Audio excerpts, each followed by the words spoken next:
I'm going to show you how to set up your bindings on your board.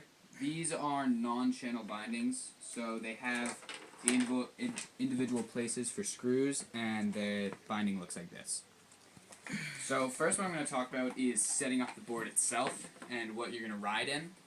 So if you're going to ride park, you're going to want it relatively close together, but not super close.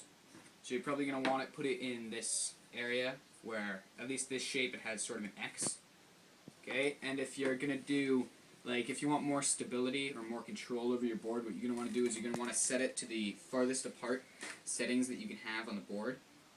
But if you're riding powder, you're going to want to have both your feet sort of like pushed back as far as they can go. And then if you're just going to ride groomers or you're beginning, you're going to put it sort of in the center, just like this. So it's like in between park and stability.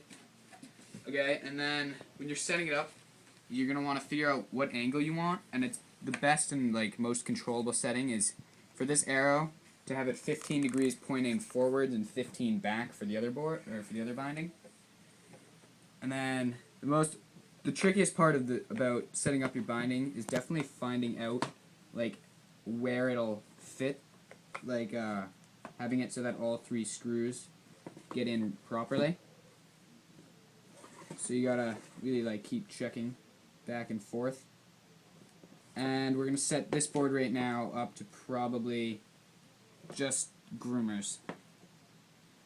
Okay, so now that we've found a position where all 3 holes fit for the board and the angle is correct, what you're gonna want to do is you're gonna start just putting them in, not screwing them in yet, just to make sure that it all lines up and works well. So you're gonna put 3 screws with the I forget what they're called. They're just these rings to prevent it from coming out. Washers? Yeah, washers. Smart kid. And you're gonna angle it so you can screw them in and make sure they're tight, because if they get loose, they're really not fun to tighten when you're snowboarding.